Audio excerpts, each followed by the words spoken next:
nossas mentes,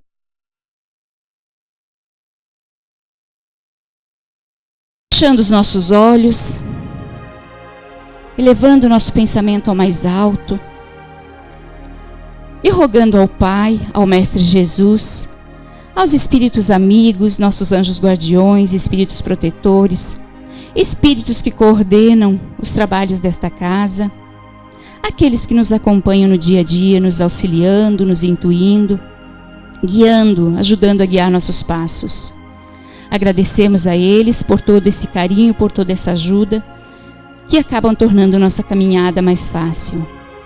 Obrigada por tudo e pedimos também que no dia de hoje, nesta noite, abençoe a todos nós, para que possamos estar com as nossas mentes abertas, para entender a real valorização do valor à vida, que possamos compreender mais, tanto para nós, para também, em nossa caminhada, podermos auxiliar os outros, aqueles que necessitarem. Pedimos ao Pai, aos nossos amigos espirituais que aqui se encontram hoje, coordenadores desses estudos, que possam intuir o Sr. Silvio na realização do tema de hoje, para que ele nos explane e nos traga conhecimento que toque nossos corações e nossas mentes. Também pedimos pela leitura que a Guiomar nos faça a leitura esclarecedora, para que possamos, através do conhecimento de hoje, caminharmos melhor. Obrigada aos irmãos aqui que coordenam esta casa, este trabalho, e damos assim por iniciada a primeira parte dos trabalhos de hoje. Que assim seja. Mudar é preciso. Quando a inércia de abater o ser, mudar é preciso. Trabalhar é crescer. Aparecendo a calúnia, a discórdia e a reclamação, tens que ter paciência e o perdão. Quando o mundo parecer te criticar, antes cobre-te com o manto da paz, com a consciência limpa que modifica o sentimento de tristeza e tudo refaz. Pares de tanto querer. Mudar é preciso crescer. Lourdes Serpa, psicografia recebida pelo médium Zé Araújo em 12/6/2005, na sessão pública do CEIU.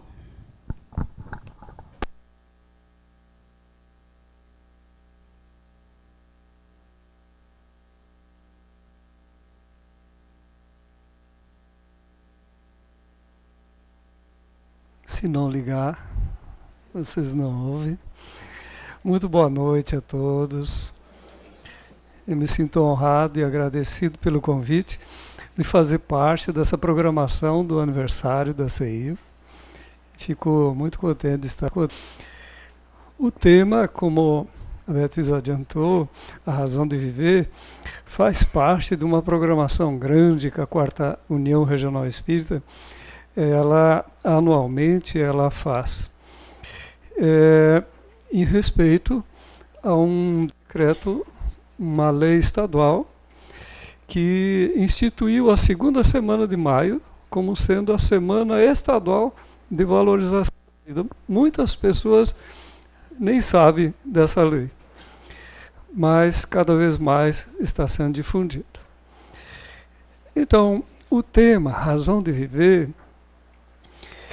ele é assim, um questionamento que todos se fazem e que na Casa Espírita mesmo nós encontramos muitas pessoas que vêm conversar conosco e que se questionam, mas por quê? Por que eu passo por isso? Que Deus é esse que me faz passar por essas circunstâncias? Então, falta um entender da razão das coisas. Se chega até duvidar do amor, da bondade, da justiça de um Pai Criador que tanto nos ama. Porque não conseguimos interpretar a sua maneira de nos amar. Então, é uma constante essa busca essa pergunta de a razão de viver. Com certeza todos nós já fizemos.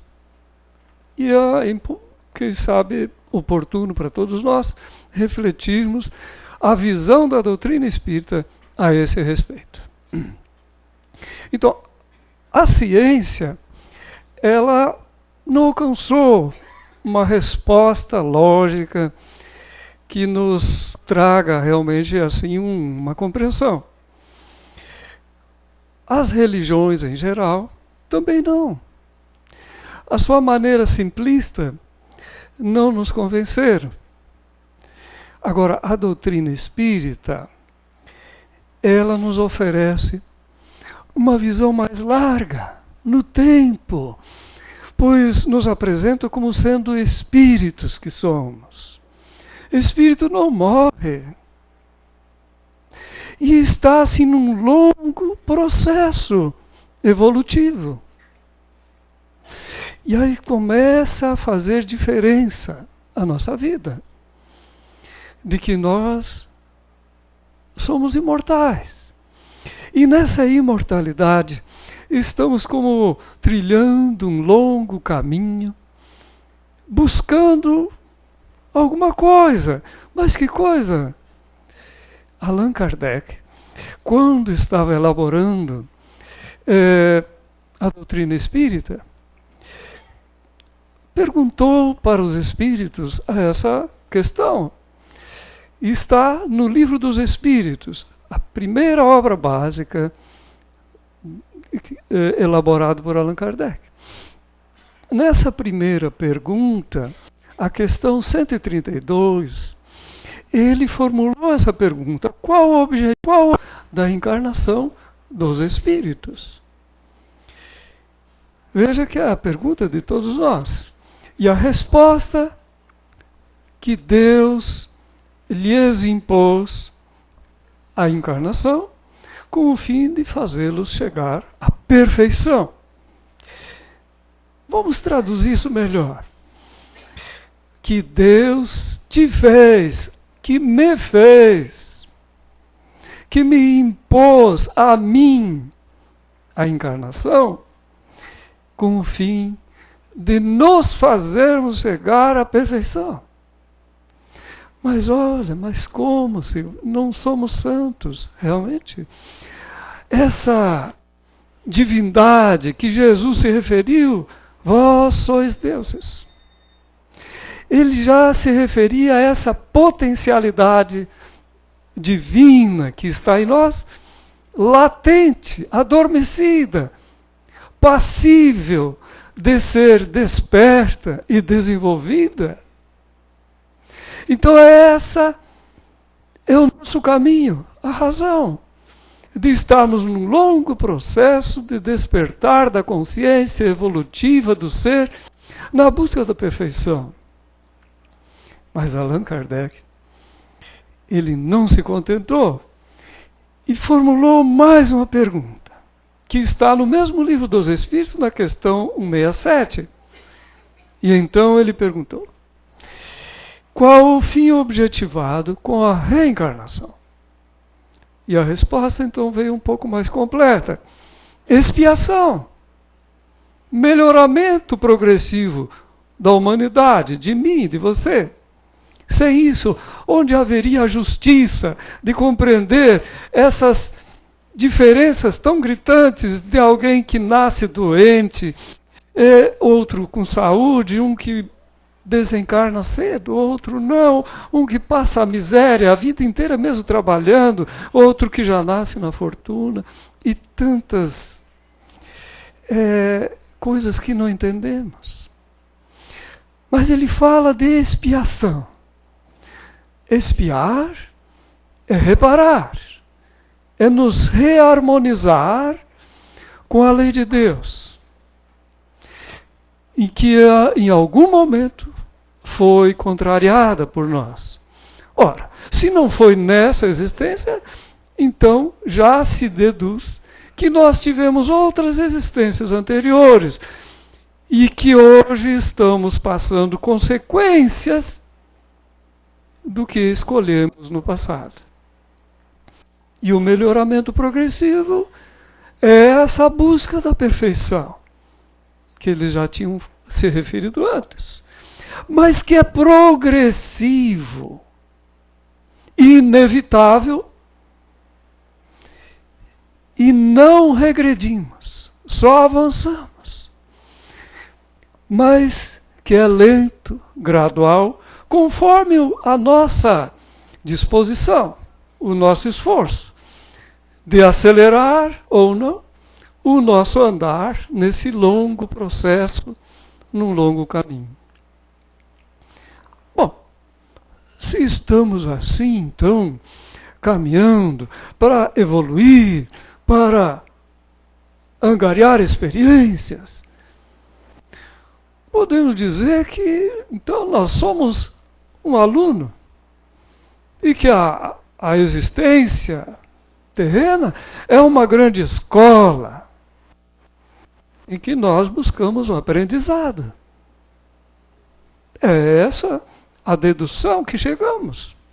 A vida é uma grande escola, onde nós somos os alunos buscando essa experiência que nos há de levar à perfeição. Então, tudo que passamos, todo o nosso envolvimento faz parte de um processo pedagógico. E que em cada circunstância da nossa vida, do que nos cerca, tem algo a aprender. Essa é um mistério que às vezes não entendemos, mas que está na simplicidade das coisas. Mas que temos que buscar o entendimento. Processo pedagógico. Isso me lembrou de uma creche, em que as mães deixam suas crianças pequenas, e lá as tias conduzem essas crianças aos seus aprendizados, de acordo com o nível de idade. Elas colocam uma série de brinquedos na sala, e as crianças se reúnem, vão brincar. E as tias ficam só olhando, analisando. Porque o que aparenta ser brinquedos para as crianças, faz parte de um processo de desenvolvimento pedagógico, motor, espacial, uma série de elementos que a criança vai absorvendo na dita brincadeira. E nós assim estamos também nesse processo no mundo em que o professor da vida deve estar lá só analisando. Coloquei aquela pessoa para passar por tal situação. Vamos ver como ele reage. Vamos ver se ele descobre o sentido daquela situação. Porque em cada situação tem algo a aprender. Tem uma lição embutida. Quando nós descobrimos, pronto, se desvenda a circunstância. Então, devemos refletir, buscando entender cada situação. Quando não achamos logo o entendimento, quem sabe é justamente em não encontrar logo a solução, é que está o aprendizado da humildade, da fé, da perseverança, de prosseguirmos mesmo assim, confiando em Deus, no processo do seu amor. Então, de qualquer maneira, estamos sempre aprendendo. Somos alunos na escola. Deu para entender até aqui? Muito bem. Então, vamos adiante. Então, se somos alunos, não podemos simplesmente pensar que a formação de um anencéfalo tenha sido um descuido divino. Tenha sido assim ou um castigo. Não. O anencéfalo é aquela formação da criança no útero que o médico atesta que não tem cérebro. O cérebro está vazio. E normalmente o médico, então, pela sua maneira do aprendizado dele, ele, vamos abortar. Por que ficar sofrendo, a mãe sofrendo tantos meses nessa gestação frustrada? Porque, quem sabe, ele já nasce morto ou vai nascer e vai viver poucas horas, pouco tempo. Então, vamos abortar. Ele não tem cérebro. Será? Nesse corpo em formação, mesmo sem cérebro, tem também o espírito ligado, passando por um processo de expiação, como todos nós, buscando um aprendizado, mesmo assim como ele se encontra, junto com seus pais, que também estão envolvidos nesse processo de aprendizado. Então nós temos que ter consciência disso. Parece assim incoerente, mas esse espírito que passa por esse processo de uma gestação frustrada, ele precisa justamente disso. E precisa ficar até o fim a sua gestação, para que esse aprendizado seja completo. Vamos entender melhor. Que espírito é esse?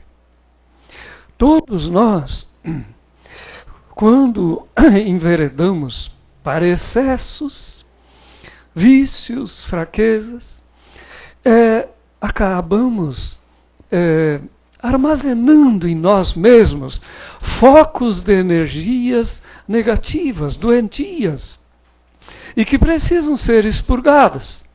Se não for pelo amor, vai ser pela dor. E se não for nessa existência, será numa outra.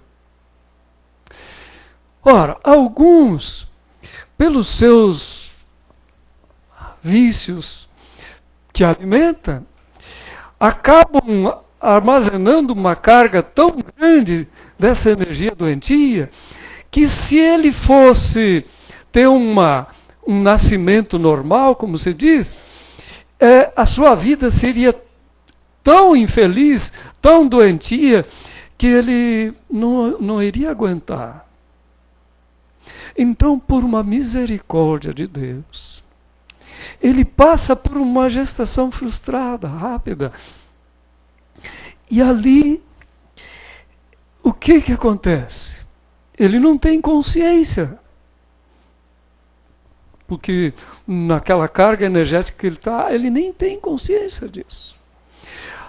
O que acontece, no entanto, no útero materno é que é preponderante.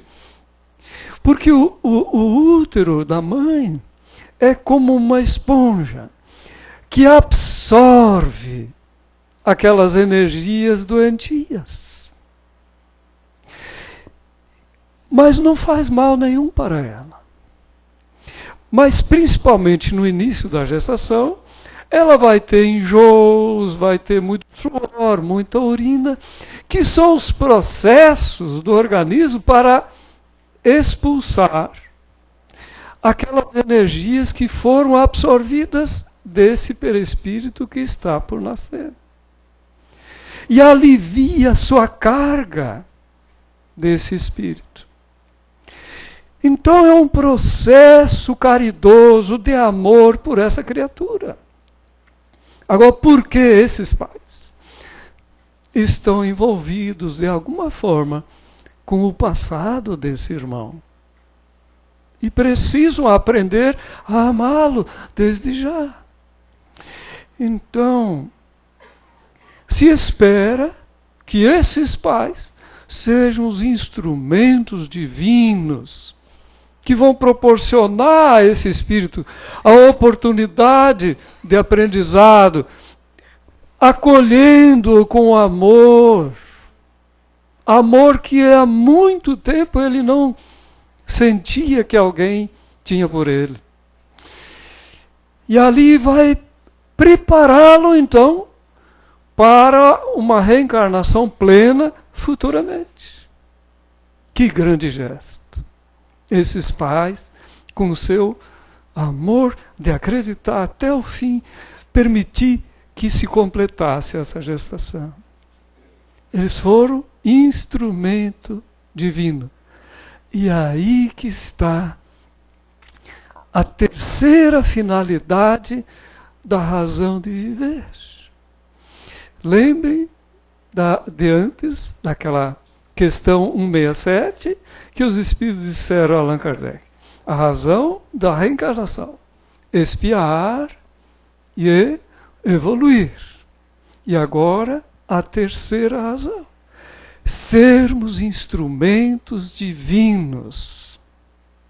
Instrumentos divinos. Então, é aí que vemos a terceira finalidade da nossa existência física. Que além de expiar, de evoluir, que também sejamos participativos na construção da obra divina. Do que Jesus se referiu, de estabelecer o reino de Deus na terra. Então, Ele espera de nós essa participação. É a terceira razão nossa de viver. Bom, continuando, então, como aluno que somos, quando alguém escolhe o suicídio, está se negando a participar desse processo pedagógico em que o beneficiado seria ele próprio.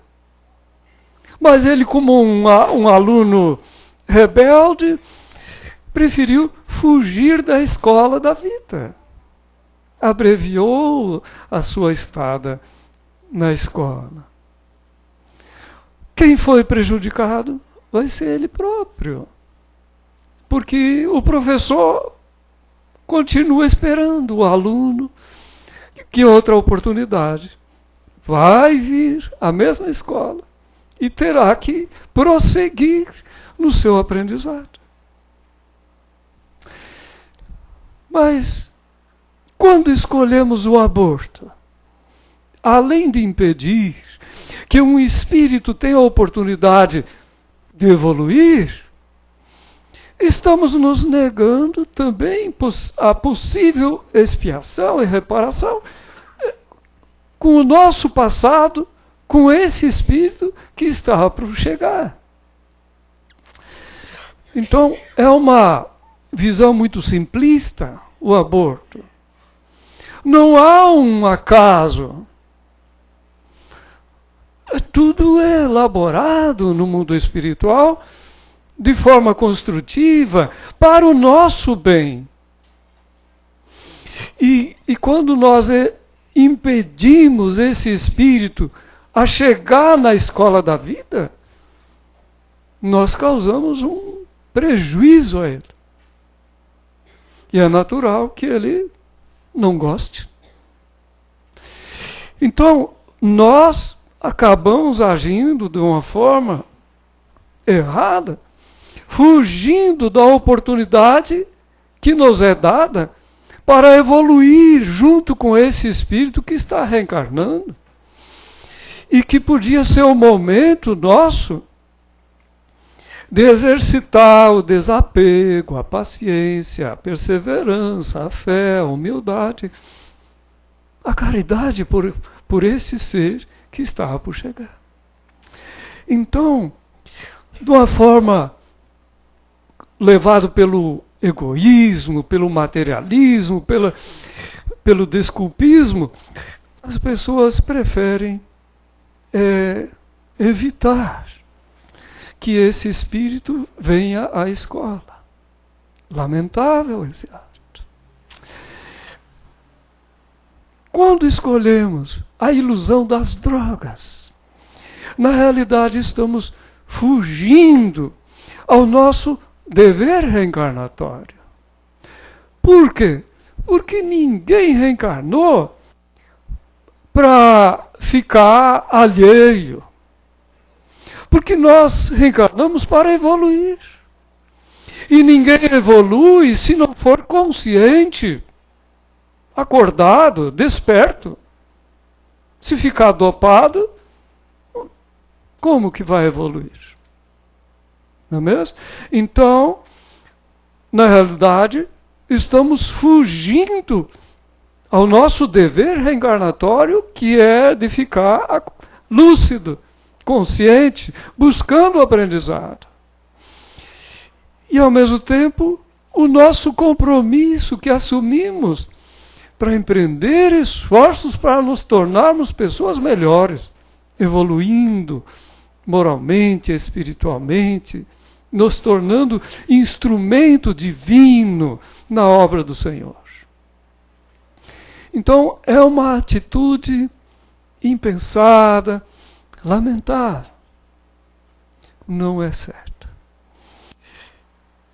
Bom, quando cometemos a eutanásia, só para lembrar, a eutanásia é aquele ato de desligar os aparelhos de alguém que está no leito de morte e que vemos sofrendo, agoniados, e que a família sofre com o moribundo. Então, quando cometemos esse ato da eutanásia, impedimos esse espírito de completar o seu aprendizado, condenando a continuar esse aprendizado depois, no mundo dos espíritos. Ele não vai se livrar da necessidade que ele tem do aprendizado. Se ele não passou aqui o tempo completo, ele terá que completar esse tempo no mundo espiritual. Mas tem uma outra circunstância, é que a família está envolvida. Quando a família enxerga esse ente amado naquela agonia, ela, na realidade, está sendo convidada pelo Senhor da vida para refletir sobre sua vida, sobre o valor da vida, sobre o convite que lhe é feito para ser útil à obra de Deus, a ser humilde e ter fé até o fim, e não ter esse gesto de querer abreviar a vida de ninguém. Então, se ele tivesse chegado até o fim do seu estado ali de agonia, ele não teria que continuar no mundo dos espíritos essa agonia. E nós teríamos ajudado ele aqui.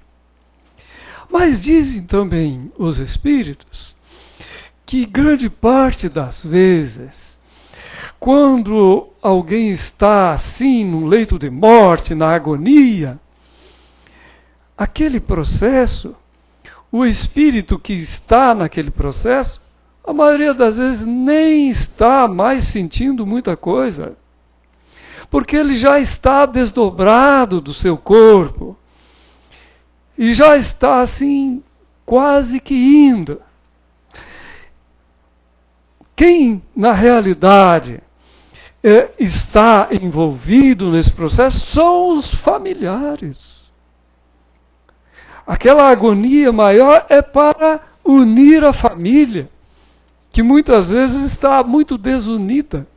E ali, nesse momento, é que ela se une, se encontra, repensa a vida. Agora, o moribundo, grande parte das vezes, já nem sente mais nada. Então nós precisamos entender esse processo que nós, quantas vezes, estamos envolvidos, que faz tudo um processo de aprendizado, um processo pedagógico, de amor para nós, não um castigo, porque Deus não castiga, não pune. Nós temos que entender isso. Deus é amor. Jesus disse: misericórdia quero, e não castigo, não sofrimento. Então, misericórdia é aprender a amar. E nós somos assim convidados. Então, toda violência cometida de alguma forma hoje precisa ser reparada pelo amor em algum tempo. Agora ou mais tarde, porque essa é a lei. A lei da harmonia, da paz, do amor, da caridade. Quem agrediu a lei é encarregado de reajustar a lei. E somos nós mesmos que acabamos envolvidos pelo que nós fazemos. Isso é importante entender, porque se quem de nós não errou? Todos passamos por um processo de aprendizado. Se estamos num processo de aprendizado, é porque não sabemos tudo. Então, quantas vezes nós agimos errado por falta de experiência, por falta de conhecimento, porque ou os outros falaram. Então, se nós enveredamos em algum momento por algum ato assim impensado no passado, não se martirizem. Vamos olhar para frente. Deus é de misericórdia. E Ele espera que nós aprendamos a lição com o passado, mas que não fiquemos olhando para trás, que olhemos para frente, nos reajustando com a lei do amor e agora semeando a paz, o bem. É assim que espera a lei divina. E que não fiquemos assim, nos martirizando numa condenação pelo que passou. Olhemos para a frente, construindo um futuro melhor. Então, o universo é uma grande escola. E a humanidade dos diversos mundos estão no aprendizado. E nós também. E Deus espera, naturalmente, que sejamos colaboradores. E conforme vamos aprendendo, vamos nos tornando colaboradores cada vez mais capazes e fiéis à sua vontade. Essa transparece a nosso grau de evolução. Lembrem que lá na Bíblia diz: a felicidade não é desse mundo. Mas ninguém entendeu por quê? Mas hoje entendemos. Porque nós, no grau evolutivo em que estamos, ainda não somos harmonizados com a lei de Deus. E por isso não somos felizes. Mas conforme vamos evoluindo, vamos tomando decisões mais felizes. E vamos nos tornando felizes. Então, depende da nossa evolução, de não fugir da escola, aprender as lições.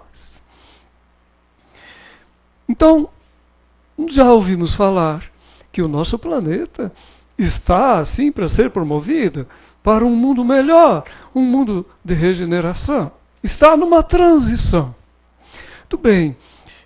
Mas podemos dizer que nessa transição existem hoje reencarnados na Terra espíritos de 3 níveis evolutivos, ou 3 níveis de consciência despertas, ou 3 níveis de alunos.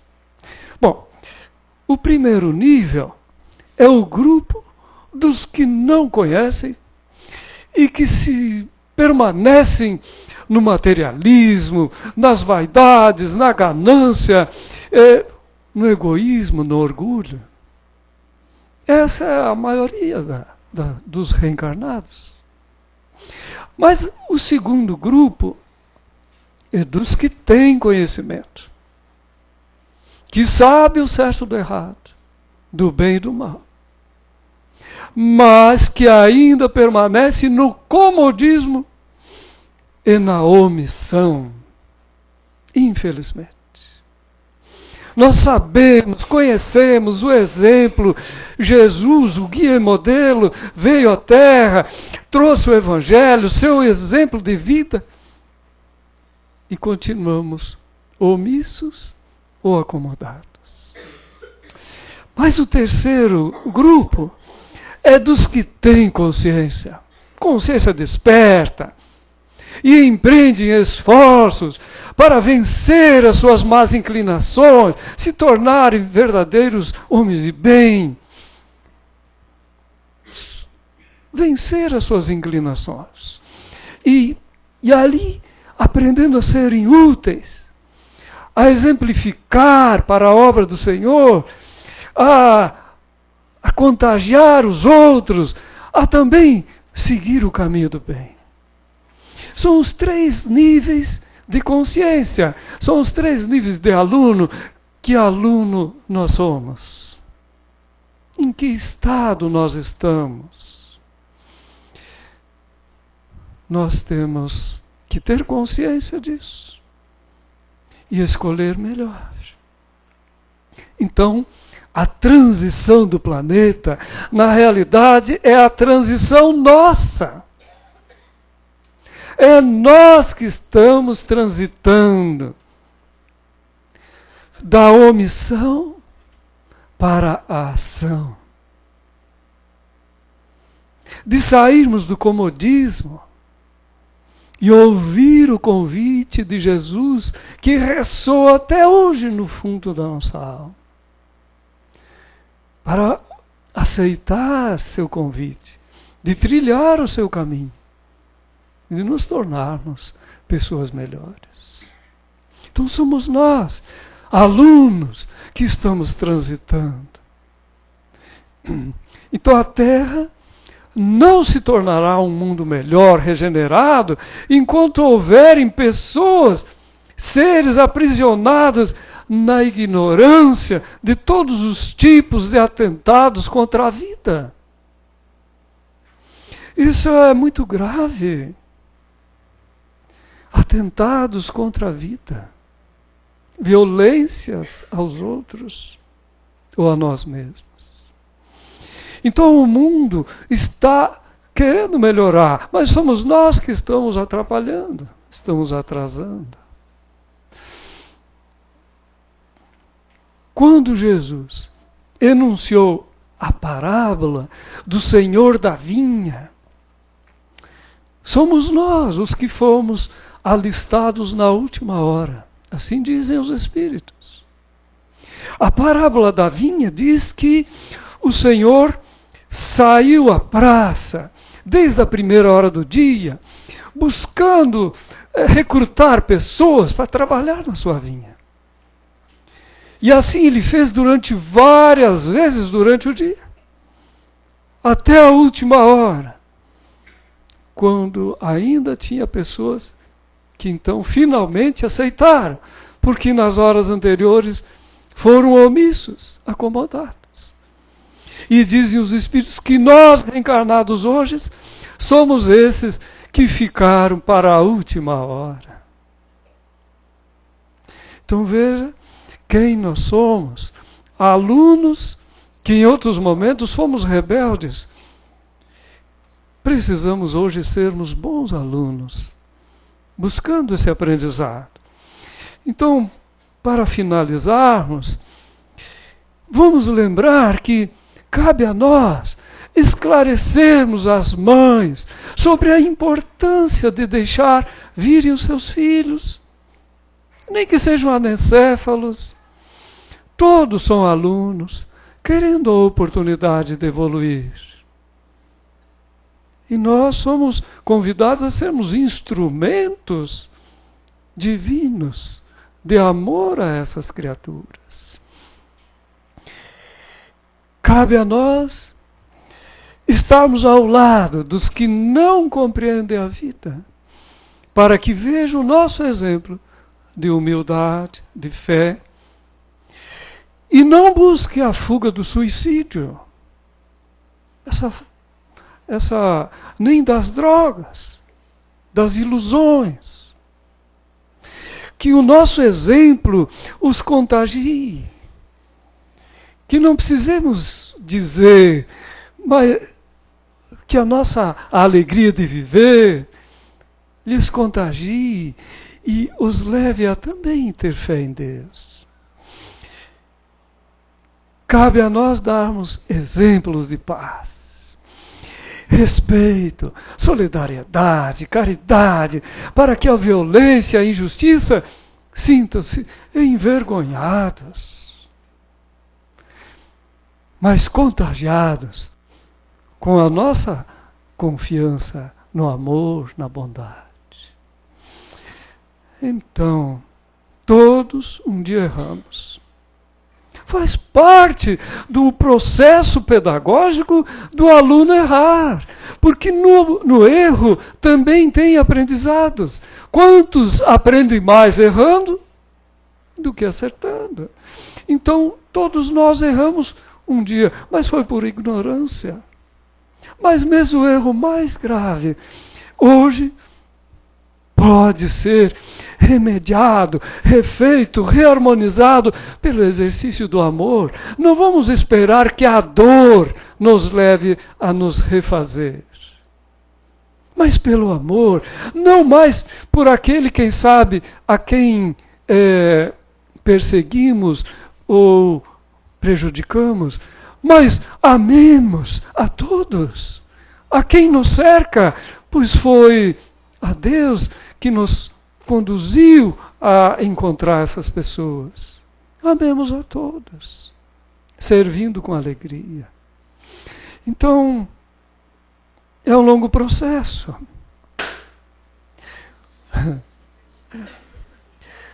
O nosso exemplo sempre é visto. Sempre é visto. Faz diferença no meio das pessoas. Os pais são exemplo para os filhos, não é mesmo? São os heróis, os primeiros heróis dos filhos. E eles precisam ter noção de educação moral, educação espiritual. Eles precisam saber que eles são espíritos. Nossos filhos precisam ver que nós realmente temos consciência de que nós somos espíritos. Que aí eles vendo o nosso exemplo, eles também entendem que eles são espíritos imortais. E isso os leva a ter responsabilidade. Porque se são espíritos imortais, eles também têm responsabilidades de escolher bem o dia de hoje para construir o seu futuro. Cabe a nós. Então, precisamos ver, descobrir em cada circunstância o aprendizado que ela nos traz. E é por isso que o único título que Jesus aceitou foi de mestre. Porque ele é para nós o guia, modelo, não é? Médico e principalmente mestre. Quando ele aceitou a ser chamado, denominado mestre, é porque ele nos designa alunos. Somos alunos diante do seu exemplo, dos seus ensinamentos. Estamos na escola. Então se espera de nós a humildade de aluno.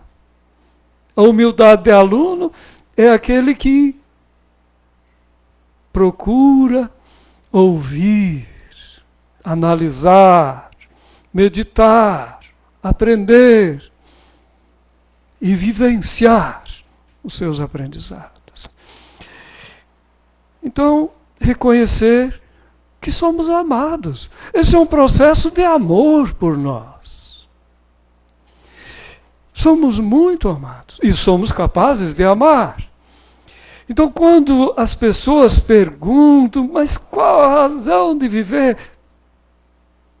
Posso não te dizer outra coisa senão a razão de viver é de você aprender a amar e de reconhecer o quanto você é amado. Mas você fala isso porque não é você que está passando por que eu estou passando. Sim, eu te compreendo. Eu também já passei outros caminhos. Mas, com certeza, atrás desse processo tem um grande coração de amor que quer o teu despertar, quer que você compreenda que o seu amor é educativo. O amor é educativo. Quantas vezes confundimos o amor com passar a mão por cima da cabeça? O amor de Deus é educativo. Então compreendemos melhor. Então esse é o caminho em que a verdade nos proporciona a vida em abundância, como nos prometeu Jesus. Esse é o que se espera de nós. Então, para isso, depende de nós mesmos dizermos do fundo da alma: eis-me aqui, Senhor. Que queres que eu faça? O que queres que eu aprenda? Que eu me torne teu instrumento nesse mundo? É a posição do aluno, da humildade do aluno, que confia no seu mestre, no seu Senhor. Então, eu espero que tenha ajudado vocês a assim, pensar sobre a razão de viver. Porque é muito importante para nós termos uma razão. Justamente por falta de ter esse fundamento de uma razão, é que tantos desanimam, entristecem e fogem do aprendizado. Não é mesmo? Graças a Deus. Ele nos ama muito. Vamos fazer a nossa prece?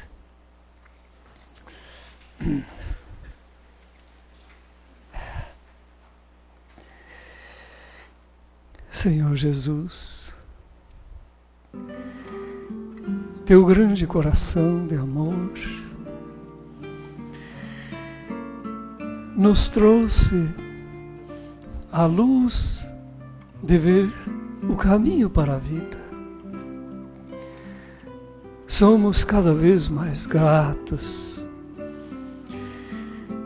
mas conforme vamos te entendendo, vamos reconhecendo teu grande gesto de amor por nós.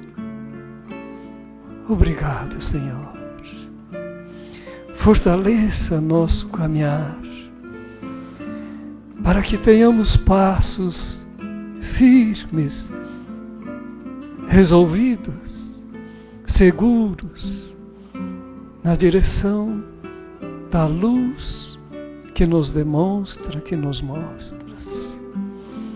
E que assim aprendamos a sermos servidores, instrumentos fiéis, cada vez mais capazes de amar e servir conforme a tua vontade, em harmonia com as leis justas e misericordiosas de nosso Pai.